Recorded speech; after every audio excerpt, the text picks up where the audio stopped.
പാലക്കാട് രാജാവിന്റെ ക്ഷണം സ്വീകരിച്ച ഹൈദരാലി തന്റെ സൈന്യത്തെ അയക്കുന്നതിന് കാരണമെന്ത്? അദ്ദേഹം എന്തുകൊണ്ട് നേരിട്ട് ഈ യുദ്ധത്തിൽ പങ്കെടുത്തില്ല?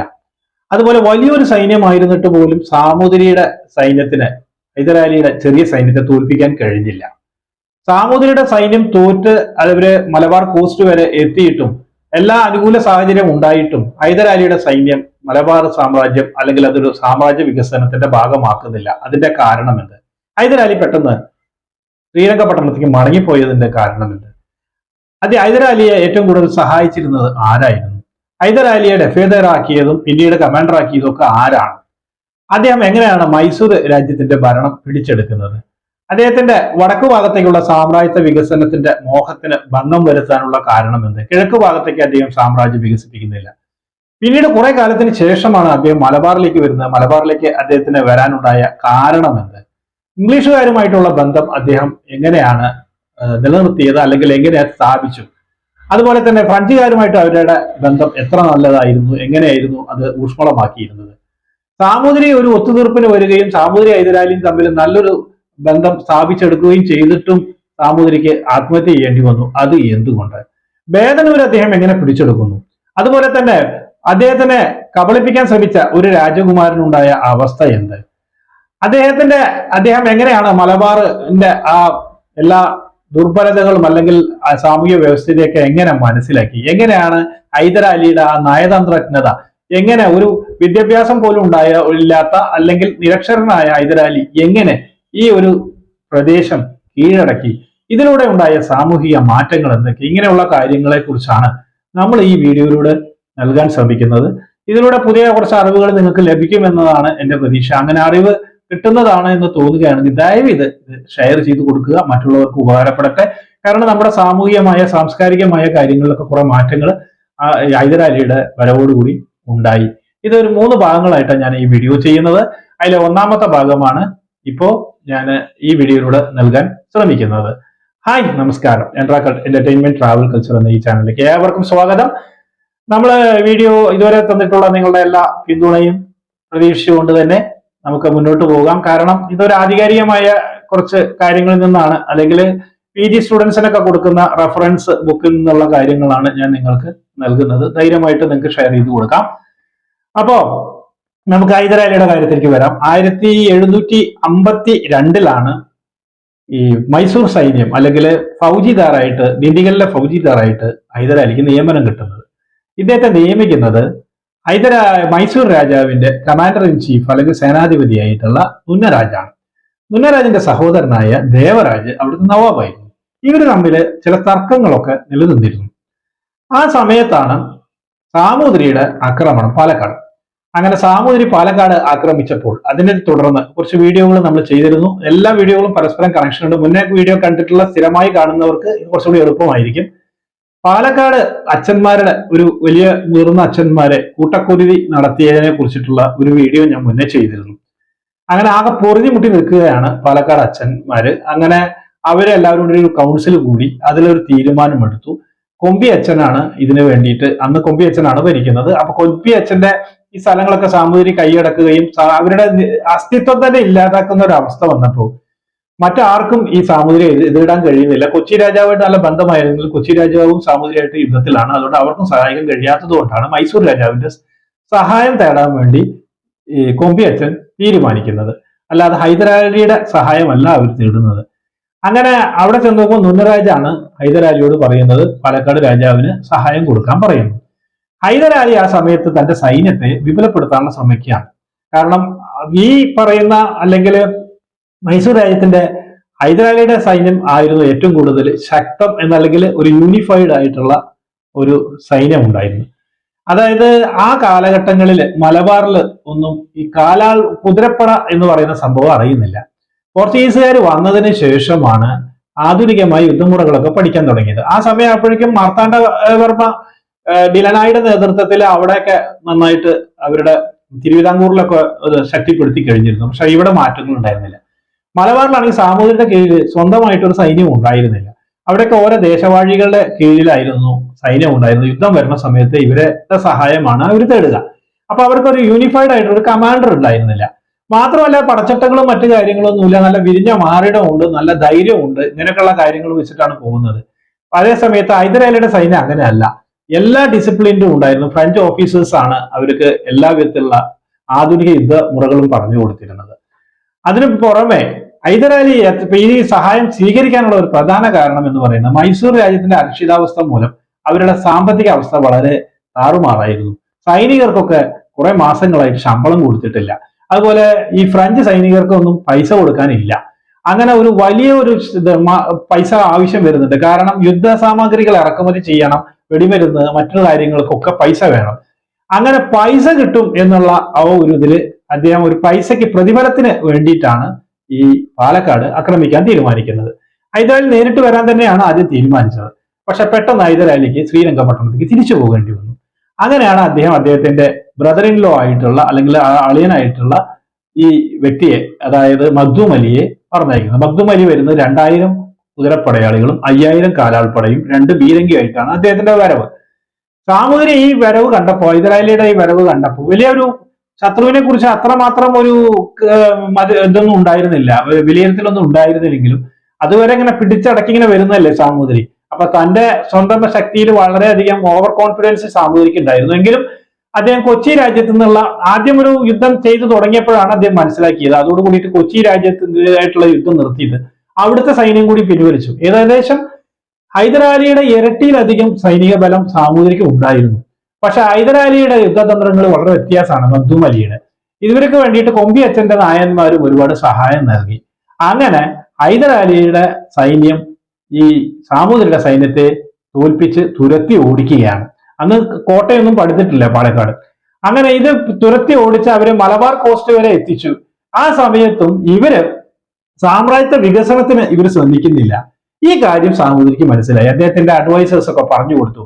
ഇവരുടെ ഉദ്ദേശം എന്ന് പറയുന്നത് പോകുന്ന വഴിക്കുള്ള ക്ഷേത്രങ്ങളിൽ നിന്നൊക്കെ ഈ സ്വർണ്ണമൊക്കെ എടുത്തുകൊണ്ട് പോവുക, ഇങ്ങനെയൊക്കെ ചെയ്യുന്നതാണ്. ഈ പണത്തിന് വേണ്ടിയാണ് ഇത് ചെയ്യുന്നത്. അപ്പൊ ഇവർക്ക് ഒരു വലിയൊരു സംഖ്യ ഓഫർ ചെയ്ത് കഴിഞ്ഞാൽ ഇവർ യുദ്ധം നിർത്തി പോകുമെന്ന് പറഞ്ഞിട്ടാണ് സന്ധിക്ക് വരുന്നത്. അങ്ങനെയാണ് ഹൈദരാലിക്ക് 12 ലക്ഷം രൂപ കൊടുക്കാം, അതോടൊപ്പം തന്നെ പാലക്കാട് രാജാവിന് ഈ സ്ഥലം വിട്ടുകൊടുക്കാം, പിടിച്ചെടുത്ത സ്ഥലം വിട്ടുകൊടുക്കാം എന്നുള്ള സന്ധിയിലെത്തുന്നത്. ഈ കാര്യം അവർക്ക് അറിയുന്നില്ല, അവിടെ ദേവരാജനും കൂട്ടർക്കും അറിയുന്നില്ല. അപ്പൊ ഇതിന്റെ ഇടയിൽ കൂടെ നടന്നിട്ടുള്ള ഒരു അഡ്ജസ്റ്റ്മെന്റ് ആണ്. അങ്ങനെ സാമൂതിരി ആദ്യത്തെ ഫസ്റ്റ് ഇൻസ്റ്റാൾമെന്റ് കൊടുത്തു. ബാക്കിയുള്ള പണം പിരിച്ചെടുക്കാൻ വേണ്ടിയിട്ട് മഖ്ദൂം അലി ഒരു ഏജന്റിനെ അവിടെ വെച്ച് അയാൾ വിശ്വസിക്കുകയാണ്.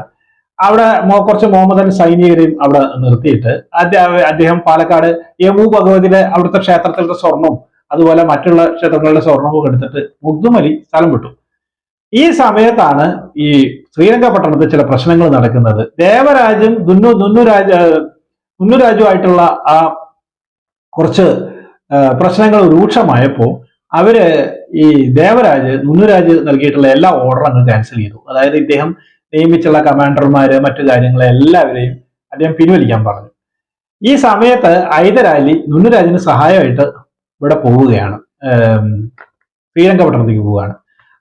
ഈ വിവരങ്ങളൊക്കെ അറിഞ്ഞ് സാമൂതിരി പെട്ടെന്ന് തന്റെ നയതന്ത്രജ്ഞത പുറത്തേക്ക് എടുക്കുകയാണ്. അദ്ദേഹം ചെയ്ത ഒരു കാര്യം എന്ന് പറയുന്നത്, നമുക്ക് എന്തിനാണ് ഈ ഹൈദരാലിക്ക് കൊടുക്കേണ്ട ആവശ്യം, ഇയാൾ സാധാരണ ഒരു ലോക്കൽ കമാൻഡറാണ്, നമുക്ക് മൈസൂർ രാജാവായിട്ട് നേരിട്ട് ഇടപാട് നടത്താം എന്ന് പറഞ്ഞിട്ട് കുറച്ച് സീക്രട്ട് ആയിട്ടുള്ള അല്ലെങ്കിൽ എന്താ പറയാ രഹസ്യ ദൂതന്മാരെ അയക്കുന്നു. അവർ ദേവരാജുമായിട്ട് ചർച്ച ചെയ്തു. അപ്പോഴാണ് ആ ദേവരാജ് അറിയുന്നത് 12 ലക്ഷത്തിന്റെ ഇടപാടാണ് ഇത് എന്നുള്ളത്. അപ്പോൾ അദ്ദേഹത്തിന്റെ അഡ്വൈസർമാരിൽ അദ്ദേഹത്തിന് ഏറ്റവും കൂടുതൽ വിശ്വസ്തനായിട്ടുള്ള ഒരാളാണ് ഹരിസിംഗ്. അദ്ദേഹം ഒരു രജപുട്ടായിരുന്നു. അപ്പൊ അദ്ദേഹം പറഞ്ഞു, അദ്ദേഹത്തിന് ഈ ഹൈദരാലിയെ തീരെ ഇഷ്ടമായിരുന്നില്ല. കാരണം ഹൈദരാലി കൂടുതൽ ശക്തിപ്പെടുത്തുന്നതോടുകൂടി ഈ മൈസൂർ പിടിച്ചെടുക്കാനുള്ള ശ്രമമാണ് ഹൈദരാലി നടത്തുന്നത് എന്ന് ഹരിസിംഗിന് നേരത്തെ മനസ്സിലാക്കിയിരുന്നു. അപ്പൊ ഹരിസിംഗ് പറഞ്ഞു, നമുക്കൊരു കാര്യം ചെയ്യാം, ഒരു മാന്യമായ ഒരു രീതിയിലേക്ക് എത്താം. ഈ ചെലവില് യുദ്ധം ചെയ്തതിന്റെ നഷ്ടപരിഹാരമൊക്കെ ആയിട്ട് നമുക്കൊരു 3 ലക്ഷം രൂപ ഹൈദരാലിക്ക് കൊടുക്കാം, ബാക്കിയുള്ള പൈസ മൈസൂർ രാജാവിന് കൊടുക്കാം എന്ന് പറഞ്ഞ് ദേവരാജിനോട് ഈ ഹരിസിംഗ് പറഞ്ഞ് സമ്മതിപ്പിക്കുകയാണ്. അങ്ങനെയാണ് ദേവരാജ് ഹരിസിംഗിനെ അയക്കുന്നത് സാമൂതിരിയുടെ അടുത്ത് പോയിട്ട് പൈസ വാങ്ങിക്കാൻ വേണ്ടി. അങ്ങനെ ഹരിസിംഗ് ഈ പൈസ മേടിക്കാൻ വേണ്ടി സാമൂതിരിക്ക് അടുത്തേക്ക് എത്തുന്നതിന്റെ ഇടയ്ക്ക് വെച്ച് തന്നെ അദ്ദേഹത്തിന് ഈ പൈസ ഒന്നും മേടിക്കാൻ കഴിഞ്ഞില്ല. അതിന് മുമ്പ് ഒരു എന്താ പറയാ ഒരു ദുരന്ത വാർത്ത അല്ലെങ്കിൽ ദുഃഖ വാർത്ത കിട്ടുകയാണ്. അദ്ദേഹത്തിന്റെ ഏറ്റവും പ്രിയപ്പെട്ടവനായ, അദ്ദേഹത്തിന് ഏറ്റവും കൂടുതൽ പിന്തുണ നൽകിയിരുന്ന ദേവരാജ് മരണപ്പെട്ടു. ഡ്രോപ്സി എന്നാണ് കൊടുത്തിരിക്കുന്നത്. ഡ്രോപ്സി എന്ന് പറയുന്നത് നീരുവീഴ്ചയുള്ള ഒരു അസുഖമാണ്. ചിലപ്പോൾ കിഡ്നി ഫെയിലർ ആയതാണോ എന്നറിയില്ല, അതല്ല അദ്ദേഹത്തിന് മരുന്ന് വെച്ചിട്ട് കൊല്ലുന്നതാണോ അറിയില്ല. എന്തായാലും വേണ്ടില്ല, അദ്ദേഹത്തിന്റെ പാട്രൺ മരിച്ചു. അപ്പൊ ഇനി ഇവിടെ നിൽക്കുന്നത് ശരിയല്ല. കാരണം ഹൈദരാലി അതുപോലെ നുന്നരാജൊക്കെ അവിടെ ശ്രീരംഗപട്ടണത്തിൽ എത്തിയിട്ടുണ്ടാവും. അപ്പോൾ ഭരണം അവിടെ പിടിച്ചെടുത്തില്ലെങ്കിൽ തന്റെ കാര്യം പോക്കാണെന്ന് കണ്ട് അദ്ദേഹം മടങ്ങുന്ന സമയത്ത് ഡിണ്ടിഗലിൽ അദ്ദേഹം ക്യാമ്പ് ചെയ്യുന്നു. പക്ഷെ ഈ വിവരം ഹൈദരാലി നേരത്തെ തന്നെ അറിഞ്ഞ് ഇയാൾക്കുള്ള ഏറ്റവും വലിയ എതിരാളി ഹരിസിംഗ് ആണെന്ന് മനസ്സിലാക്കിക്കൊണ്ട് ഹരിസിംഗിനെ എതിരിടാൻ വേണ്ടി മഖ്ദൂം അലിയെ ഹൈദരാലി ഏൽപ്പിച്ചിരുന്നു കാര്യം. ഇയാള് അപ്രതീക്ഷിതമായിട്ടാണ് ഡിണ്ടിഗലിൽ വെച്ചിട്ട് മഖ്ദൂം അലി ഹരിസിംഗിനെ നേരിടുന്നത്. അങ്ങനെ ഹരിസിംഗ് അതിൽ കൊല്ലപ്പെടുന്നു. ഹൈദരാലി ക്യാപിറ്റലിൽ എത്തിയപ്പോൾ ശ്രീരംഗപട്ടണത്തിൽ എത്തിയ ഉടനെ തന്നെ അദ്ദേഹം ഭരണം പിടിച്ചെടുക്കുന്നു. കാരണം പിന്നെ അദ്ദേഹത്തിന് ശക്തി കൂടുതലായിരുന്നു. അതുകൊണ്ട് ഭരണം പിടിച്ചെടുക്കുന്നു. അങ്ങനെ രാജാവ് റബ്ബർ സ്റ്റാമ്പ് അല്ലെങ്കിൽ ഒരു നോമിനൽ ഹെഡായിട്ട് മാറുകയാണ്. ഈ സമയത്താണ് അദ്ദേഹത്തിന് ഇതാണ് ഒന്നാം ഘട്ടം. രണ്ടാമത്തെ ഒരു ഘട്ടം എന്ന് പറയുന്നത് ഇത് എങ്ങനെയാണ് അത് മലബാറിലേക്ക് വരാനുള്ള കാരണം എന്ന് നോക്കാം. കാരണം ഇവർക്ക് പ്രധാനമായിട്ട് ഹൈദരാലിയുടെ സൈന്യത്തിനെ ശക്തിപ്പെടുത്തണമെന്നുണ്ടെങ്കിൽ തോക്കുകള്, പീരങ്കികള്, അതുപോലെ തന്നെ വെടിമരുന്നുകള്, കുതിരകള് ഇതൊക്കെ ആവശ്യമാണ്. ഇതൊക്കെ വിദേശത്തു നിന്നാണ് കൊണ്ടുവന്നിരുന്നത്. അപ്പൊ അദ്ദേഹത്തിന് ഒരു തുറമുഖമില്ല. പോണ്ടിച്ചേരി വഴിക്കാണ് വന്നിരുന്നത്. ഫ്രഞ്ചുകാരുടെ ഇതിലുള്ളതാണ്. പോണ്ടിച്ചേരി ആണെങ്കിൽ വളരെ ദൂരത്താണ് മൈസൂരിൽ നിന്ന്. പിന്നെ അടുത്തുള്ളത് മൈസൂർ മറ്റേ കർണാടകയുടെ ഭാഗത്തുള്ളതാണെങ്കിൽ മുഹമ്മദ് അലി ഉണ്ട്. അദ്ദേഹത്തിനാണെങ്കിൽ ഇദ്ദേഹത്തിനായിട്ട് ഭയങ്കര ശത്രുതയാണ്. അദ്ദേഹത്തിന് ഇംഗ്ലീഷുകാരുടെ സപ്പോർട്ടും ഉണ്ട്. ഇംഗ്ലീഷുകാർ ഹൈദരാലിക്ക് അന്ന് സപ്പോർട്ടില്ല. പിന്നെ അദ്ദേഹത്തിന് ഇയാൾ മാഹി വഴിക്കുള്ള ഫ്രഞ്ചുകാരുടെ തുറമുഖമാണ് അവർക്ക് പോകാനുള്ളത്. അതിനും ഒരാളെ ആശ്രയിക്കണം. അപ്പോ ആരുടെ ആശ്രയമില്ലാതെ സ്വന്തമായിട്ടൊരു തുറമുഖം വേണം എന്നുള്ളത് അദ്ദേഹത്തിന് അപ്പോൾ അറിയാം. അങ്ങനെയാണ് അദ്ദേഹം മലബാറിലേക്ക് നീങ്ങുന്നത്. അദ്ദേഹത്തിന്റെ കണ്ണ് മലബാറിലേക്ക് എത്തുന്നത്. പക്ഷേ ഇവിടെ വേറെ ചില പ്രശ്നങ്ങളും കൂടി ഉണ്ടായി. ആ സമയത്ത് വടക്ക് ഭാഗത്ത് മറാഠയുമായിട്ട് നല്ല ഭയങ്കര യുദ്ധം നടക്കുകയാണ്. അപ്പോ ഇവിടെ സാമൂതിരി ഇതൊക്കെ അറിഞ്ഞു. സാമൂതിരി അറിഞ്ഞ് എന്റെ പൈസ എന്തായാലും ലാഭം കിട്ടി.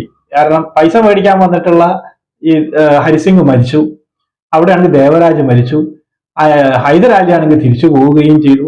ഇനി മറാഠകൾ അവിടെ നന്നായിട്ട് ആക്രമിക്കുകയാണ്. അതുകൊണ്ട് ഹൈദരാലിക്ക് ഒരു 5-6 കൊല്ലത്തേക്ക് ഇങ്ങോട്ട് വരാനൊന്നും പറ്റില്ല. പിന്നെ അയാൾ മറന്നുപോയിക്കോളും എന്ന് വിചാരിച്ച് ഇവിടെ തന്റെ നയതന്ത്രജ്ഞതയൊക്കെ പൊക്കി പറയുകയും കൂടെയുള്ള ആളുകൾ ചിരിച്ച് ഉല്ലസിച്ച് സുഖമായിട്ടിരിക്കുകയാണ് സാമൂതിരി കോഴിക്കോട്. ആ സമയത്ത് മലബാറിലുണ്ടായിരുന്ന പ്രധാനപ്പെട്ട രാജ്യങ്ങൾ എന്ന് പറയുന്നത് നീലഗിരി, അതായത് നീലേശ്വരം, ചിറക്കൽ കോവിലകത്തുള്ളത്, പിന്നെ കോലത്ത് നാട്, അതുപോലെ കോഴിക്കോട്, കോട്ടയം, പിന്നെ പാലക്കാട്. ഇങ്ങനെ ഉള്ള 5 രാജ്യങ്ങളായിരുന്നു അവിടെ ഉണ്ടായിരുന്നത്. അപ്പൊ ഈ പ്രദേശത്തേക്കാണ് വരേണ്ടത്. അങ്ങനെ ഇദ്ദേഹം ചിത്രദുർഗ് പിടിച്ചെടുക്കാൻ വേണ്ടിയിട്ടുള്ള ശ്രമം നടക്കുകയാണ് ഹൈദരാലി. ആ സമയത്താണ് ചിത്രദുർഗില് ഒരു ക്ഷണം വരുന്നുണ്ട്. ആ ക്ഷണം വരുന്നതിന് മുമ്പ് മറ്റൊരു കാര്യം കൂടി പറയാനുണ്ട്. അതായത് ഈ ക്ഷണം വരുന്നത് ബേതനൂരിൽ നിന്നാണ്. ഈ ബേതനൂരിനെ കുറിച്ച് ഞാൻ പിന്നീട് ഇതിനു മുമ്പ് ഒരു വീഡിയോ ഞാൻ മുന്നേ ചെയ്തിരുന്നു. അതായത് 1763 ആ സമയത്ത് അതിന് മുന്നേ ആയിട്ട് 1737 ബേതനൂരിലെ സോമക് നായിക്ക് അദ്ദേഹം 13ാമത്തെ റൂളറാണ്. അദ്ദേഹം ഈ നീലേശ്വരം കോവിലകം അല്ലെങ്കിൽ നീലേശ്വരം ഭാഗം ആക്രമിക്കുകയുണ്ടായി. ഇതിനെക്കുറിച്ചൊരു വീഡിയോ ഞാൻ വിശദമായിട്ട് ചെയ്തിട്ടുണ്ട്. അതിനിടയിൽ കൂർഗ് രാജാവ് വന്നിട്ട് അതിന് ഇടയിൽ മധ്യസ്ഥം വഹിക്കുകയും കൂർഗ് രാജാവിന് ചതി പറ്റിയ കാര്യവും ഇവര് എങ്ങനെയാണ് അവരെ തിരിച്ചു ഓടിച്ചതും ഇങ്ങനെയുള്ള കാര്യങ്ങളെ കുറിച്ചിട്ട് ഞാൻ മുന്നേ പറഞ്ഞിരുന്നു. ഈ സോമശേഖര നായക്ക് മരിച്ചു കഴിഞ്ഞതിന് ശേഷം പിന്നെ ബസവരപ്പ നായിക്കാണ് വരുന്നത്. ഈ ബസവരപ്പ നായിക്ക് എന്ന് പറയുന്നത് അദ്ദേഹത്തിന്റെ അനന്തരാവകാശികൾ ഇല്ലായിരുന്നില്ല. അപ്പൊ അദ്ദേഹം ഒരു പുത്രൻ അഡോപ്റ്റ് ചെയ്തു. അതായത് ഒരു ദത്തുപുത്രൻ എടുത്തിരുന്നു. ഈ ദത്തുപുത്രനെ അവിടെ ഉള്ള സമയത്താണ് ഈ ബസവരായപ്പ നായിക്ക് മരിക്കുന്നത്. അദ്ദേഹം മരിച്ച ഉടനെ തന്നെ ഇദ്ദേഹത്തിന്റെ ഒരു പ്രധാനമന്ത്രി ഉണ്ട്. അതൊക്കെ ഞാൻ കഴിഞ്ഞ ആ വീഡിയോയിൽ പറഞ്ഞിരുന്നു. അദ്ദേഹത്തിന്റെ സഹായത്താല് റാണി, ഇയാളുടെ ഭാര്യ റാണിയായി ഭരണാധികാരി. ഈ റാണി ഭരണാധികാരി ആയ ഉടനെ തന്നെ പിന്നെ ഈ പ്രധാനമന്ത്രി കല്യാണം കഴിച്ചു എന്നൊക്കെ പറയുന്നുണ്ട്, ഭർത്താവായി എന്നൊക്കെ പറയുന്നുണ്ട്. ആദ്യം ചെയ്ത കാര്യം ഈ ദത്തുപുത്രനെ കൊല്ലുക എന്നുള്ളതാണ്. അങ്ങനെ ദത്തുപുത്രനെ അവര് കൊല്ലുന്നു. അത് കൊന്നതിന് ശേഷം, അതായത് 1757 കൊല്ലുന്നത്, വർഷം 1757. ആ സമയത്താണ് 1763 ഈ ഹൈദര് ബേതനൂരിലേക്ക് വരാനുള്ള ഒരു കാരണമാണ് ഞാൻ പറയുന്നത്. ആ സമയത്ത് അദ്ദേഹം ചിത്രദുർഗില് യുദ്ധത്തിൽ ഏർപ്പെട്ടുകൊണ്ടിരിക്കുന്ന സമയം. ആ സമയത്താണ് ഒരു പയ്യൻ അല്ലെങ്കിൽ ഒരു രാജകുമാരൻ, ഞാൻ ബേതനൂരിലെ രാജകുമാരനാണ്, എന്നെ കൊല്ലാൻ ശ്രമിച്ചെങ്കിലും ഞാൻ രക്ഷപ്പെട്ടു, എനിക്ക് എന്റെ ബേദനൂര് തിരിച്ചു തരണം, ഞാനാണ് യഥാർത്ഥ അവകാശി എന്ന് പറഞ്ഞുകൊണ്ട് വരികയാണ്. അങ്ങനെ ഹൈദരാലി കിട്ടിയ അവസരം ബേദനൂര് അതുവരെ ശ്രദ്ധയിൽ ഉണ്ടായിരുന്നില്ല. ഈ ബേദനൂര് അദ്ദേഹത്തിന് വലിയ താല്പര്യം വരാനുള്ള ഒരു കാരണം ബേദനൂര് മലബാറിനോട് ബോർഡറിൽ കിടക്കുന്ന സ്ഥലമാണ്. അദ്ദേഹം തിരിച്ചു വന്നു, ബേദനൂര് വന്നു, റാണിയെ തോൽപ്പിച്ചു, റാണീനെ അകത്താക്കി, മന്ത്രിമാരെയൊക്കെ പിടിച്ച് എല്ലാവരും ജയിലിലാക്കി. എന്നിട്ട് ഈ രാജകുമാരനെ അയാളെ രാജാവാക്കാമെന്ന് തീരുമാനം എടുത്ത സമയത്താണ് അദ്ദേഹം ഒരു സത്യം മനസ്സിലാക്കുന്നത്. യഥാർത്ഥത്തിലുള്ള രാജകുമാരൻ, അതായത് അഡോപ്റ്റഡ് ആയിട്ടുള്ള സണ്ണ് കൊല്ലപ്പെട്ടിരുന്നു, ഇത് ഇമ്പോസ്റ്ററാ എന്ന് പറഞ്ഞു കഴിഞ്ഞാൽ ഇദ്ദേഹത്തിന്റെ അപരനാണ്. അപ്പൊ ഹൈദരാലിക്ക് ഭയങ്കര ദേഷ്യം വന്നു, തന്നെ പറ്റിക്കാൻ വേണ്ടി ശ്രമിച്ചു. എങ്കിലും ഇയാൾ കാരണമാണല്ലോ ബേദനൂര് വന്നത്, ആ ഒരു നന്ദി ഉണ്ടായിരുന്നു. എന്തായാലും ജയിലിലാക്കി. അങ്ങനെ ബേദനൂര് ഹൈദരാലിയുടെ നേരിട്ട് അദ്ദേഹത്തിന്റെ കീഴിൽ വന്നു. പക്ഷെ ബേദനൂര് അദ്ദേഹം മൈസൂർ സാമ്രാജ്യത്തിനോട് ചേർക്കുന്നില്ല. അദ്ദേഹം സ്വന്തം പേഴ്സണൽ പ്രോപ്പർട്ടി ആയിട്ട് നേരിട്ടാണ് അത് ചെയ്യുന്നത്. അതിന്റെ പ്രധാന കാരണം ഈ മലബാറിന്റെ ബോർഡർ ഉള്ളത് കൊണ്ടാണ്. അത് കഴിഞ്ഞ് 1763 ആയപ്പോഴേക്കും അദ്ദേഹത്തിന് ചില സത്യതകൾ, ചില കാര്യങ്ങളുണ്ട്. എന്തെങ്കിലും കാരണം വേണം മലബാർ ആക്രമിക്കണമെങ്കിൽ. അപ്പോഴാണ് ബേദനൂര് മുന്നേ ആക്രമിച്ച ചില സ്ഥലങ്ങളുണ്ട്, അവർ പിടിച്ചെടുത്ത സ്ഥലങ്ങളുണ്ട്, ഇവർ പൈസ കൊടുക്കാൻ പറഞ്ഞിട്ട് കൊടുത്തിട്ടില്ല, ഇങ്ങനെയുള്ള കാര്യങ്ങൾ പറഞ്ഞപ്പോൾ നീലേശ്വരം കോവിലകത്തേക്ക് അവര് പറഞ്ഞു, ഈ ബേദനൂരിന്റെ കീഴിലുണ്ടായിരുന്ന ഈ സ്ഥലങ്ങളൊക്കെ തിരിച്ചു തരണം എന്ന് പറഞ്ഞു. അപ്പോ അവര് 1763 ഇത് അയക്കുന്നത്. അപ്പോ ആ സമയത്ത് ചിറക്കല് രാജാവ്, അതായത് നീലേശ്വരൻ രാജാവ്, അവര് പറഞ്ഞു ഞങ്ങൾക്ക് ഇത് പറ്റില്ല, തരാൻ പറ്റില്ല എന്ന് പറഞ്ഞു. അങ്ങനെ ഒന്നൊക്കെ സമയത്ത് മലബാറിലുള്ള, അതായത് ഞാൻ 5 രാജ്യങ്ങൾ പറഞ്ഞു, 5 രാജ്യങ്ങളുടെ ഇടയിൽ വേറെ ചെറിയൊരു കുഞ്ഞ് രാജ്യമുണ്ട്. യഥാർത്ഥ രാജ്യമല്ല, അത് ചിറക്കൽ രാജാവിന്റെ കീഴിലുണ്ടായിരുന്ന ഒരു ഭാഗമാണ്. അതാണ് അലി രാജ അവിടെ ഭരിച്ചിരുന്നത്. അലി രാജയ്ക്കാണെന്നുണ്ടെങ്കിൽ ആകെ പൊറുതി മുട്ടി നിൽക്കുകയാണ്. മറ്റ് അലി രാജാവുമാരൊക്കെ ഒന്നും പ്രശ്നം ഉണ്ടായിരുന്നില്ല. പക്ഷെ ഇയാൾക്ക് വന്നപ്പോ ഈ അലി രാജയ്ക്ക് ഈ ചിറക്കല് രാജ ആദ്യം നല്ല ബന്ധമായിരുന്നു. പിന്നീട് അതിൻ്റെ ചില മുഖ്യന്മാര് കാണാൻ ഭരിക്കുന്നത്. ആ മുഖ്യന്മാര് പതുക്കെ ഇയാളുടെ അതിർത്തിയൊക്കെ കവർന്നെടുത്തിട്ട് വരികയാണ്. മാത്രമല്ല അലി രാജാവിന് ഒരു ആഗ്രഹം ഉണ്ടായിരുന്നു, ചിറക്കൽ രാജാവിന്റെ അത്ര, അതായത് അതേ ഈക്വൽ സ്റ്റാറ്റസ് കിട്ടണം എന്നുള്ള ഒരു ആഗ്രഹവും അദ്ദേഹത്തിന് ഉണ്ടായിരുന്നു. അങ്ങനെ ഈ ചിറക്കൽ രാജാവിന്റെ ഈ അലിയൻസ് അല്ലെങ്കിൽ ഈ ആ സംഭവങ്ങൾ അല്ലെങ്കിൽ അയാളോടുള്ള ആ ബന്ധം മാറ്റി എനിക്ക് സ്വതന്ത്രമായിട്ട് നിൽക്കണം എന്നാണ് അലി രാജാവിന്റെ ആഗ്രഹം. പിന്നെ ബൈ ദ എൻഡ് ഓഫ് 1765, അതായത് 1765 ആയപ്പോഴേക്കും, അപ്പോഴൊന്നും മലബാറിലേക്ക് അദ്ദേഹം വരുന്നില്ല. അത് പ്രത്യേകം ശ്രദ്ധിക്കണം. മലബാറിലേക്ക് ഹൈദരാലി വരുന്നില്ല. അതിന്റെ പ്രധാന കാരണം എന്ന് പറയുന്നത് അദ്ദേഹത്തിന് മറാഠകളായിട്ടുള്ള യുദ്ധമായിരുന്നു. മാധവറാവുവിന്റെ കീഴിലുള്ള മറാഠ സൈന്യം അടിച്ച് കയറുകയാണ്, ഒരു രക്ഷയില്ല. അവസാനം സന്ധി വെക്കുകയാണ് ഹൈദരാലി. ഒരു നാണംകെട്ട സന്ധിയാണ്. കാരണം ഹൈദരാലിക്ക് കുറച്ച് സമയം വേണം തന്റെ റീഓർഗനൈസ് ചെയ്യണമെങ്കിൽ. അതിനുവേണ്ടി അദ്ദേഹം പറയുന്നു, മാധവറാവു പറയുന്ന എല്ലാ കാര്യങ്ങളും അദ്ദേഹം സ്വീകരിക്കുകയാണ്. 32 ലക്ഷം റുപ്യ നഷ്ടപരിഹാരമായിട്ട് കൊടുക്കാൻ പറഞ്ഞു. അതുപോലെ തന്നെ ഹൈദരാലി പിടിച്ചെടുത്തുള്ള എല്ലാ സ്ഥലങ്ങളും തിരിച്ചു കൊടുത്തു. ഇതിനൊക്കെ പൈസ വേണം. അങ്ങനെയാണ് മലബാർ അദ്ദേഹം ആക്രമിക്കാൻ തീരുമാനിക്കും. മലബാർ ആക്രമിക്കുന്നതിന് മുമ്പ് അദ്ദേഹം ആദ്യം ഈ അലി രാജ തന്റെ ദൂതന്മാരെ അയക്കുന്നുണ്ട് ഹൈദരാലിയുടെ അടുത്ത്, ഇങ്ങനെ തിരിച്ച് പിടിക്കാൻ വേണ്ടിയിട്ട്, ഇങ്ങനെ ഞങ്ങളെല്ലാം സഹായം തരുക. അവിടെ കിട്ടിയ ഇൻവിറ്റേഷൻ കിട്ടിയ ഉടനെ തന്നെ ഒന്നും ഹൈദരാലി അനങ്ങുന്നില്ല. അത് നല്ല എക്സ്പീരിയൻസ്ഡ് ആണ്, കാര്യങ്ങളൊക്കെ പഠിക്കണം. അപ്പൊ കാര്യങ്ങൾ പഠിക്കാൻ വേണ്ടിയിട്ട് അദ്ദേഹം ഒരാളെ, ആനന്ദറാവുവിനെ മലബാറിലേക്ക് അയക്കുന്നുണ്ട്. അദ്ദേഹം ആദ്യം പോയിട്ട് ഈ തലശ്ശേരി അല്ലെങ്കിൽ ഇംഗ്ലീഷുകാരുമായിട്ടുള്ള ബന്ധത്തിനാണ് ശ്രമിക്കുന്നത്. ആ കാര്യത്തെക്കുറിച്ച് ഞാൻ അടുത്ത വീഡിയോയിൽ പറയാം എങ്ങനെയാണെന്നുള്ളത്. അതുപോലെ ഇവിടെയുള്ള എല്ലാ കാര്യങ്ങളും പഠിക്കുകയാണ് അദ്ദേഹം മൊത്തം. അതായത് മലബാറിലുള്ള ഈ രാജാക്കന്മാരുടെ സ്ഥിതി, അവിടെ ഒരു അരക്ഷിതാവസ്ഥയാണ്, ഒരാൾക്കും ഒരു ഐക്യവും ഇല്ല, എപ്പോ വേണമെങ്കിൽ ഓരോന്നിനായിട്ട് ഇങ്ങനെ പിടിച്ചു കൊണ്ടുവരാം. അങ്ങനെയുള്ള എല്ലാ കാര്യങ്ങളും പഠിച്ച് ആ റിപ്പോർട്ട് ഇവിടെ കൊടുക്കുകയാണ്, ഇവിടെ ഈ ഹൈദരാലിക്ക് കൊടുക്കുകയാണ്. മറാഠകളായിട്ടുള്ള സൈനിക സന്ധി വന്നതോടുകൂടി ഇനി വടക്ക് ഭാഗത്തേക്ക് പോകാൻ പറ്റില്ല എന്ന് ഹൈദരാലിക്ക് മനസ്സിലായി. കിഴക്ക് ഭാഗത്താണെങ്കിൽ നിസാമിന്റെ ഇതുകൊണ്ട് അവിടേക്കും പോകാൻ പറ്റില്ല. അങ്ങനെ ഒരു പോർട്ടും ആവശ്യമാണ്. എല്ലാം കൊണ്ടും അരക്ഷിതാവസ്ഥ നിലനിൽക്കുന്ന മലബാർ തന്നെ നമുക്കങ്ങ് പിടിച്ചു കഴിഞ്ഞാൽ തൽക്കാലം ഈ സാമ്പത്തിക അവസ്ഥയൊക്കെ മാറ്റിയെടുക്കാം എന്ന് പറഞ്ഞുകൊണ്ടാണ് ഹൈദരാലി മലബാറിലേക്ക് വരുന്നത്. ഇത് 1ാം ഭാഗമാണ്. ഇതിന്റെ 2ാം ഭാഗം നമുക്ക് അടുത്ത എപ്പിസോഡിൽ കാണാം. അപ്പോ വീണ്ടും നിങ്ങളുടെ എല്ലാ സപ്പോർട്ടും ഉണ്ടാവണം. അപ്പോൾ ഈ വീഡിയോ ഇവിടെ വെച്ച് അവസാനിപ്പിക്കുകയാണ്. അടുത്ത വീഡിയോയിൽ കണ്ടുമുട്ടാം. നന്ദി.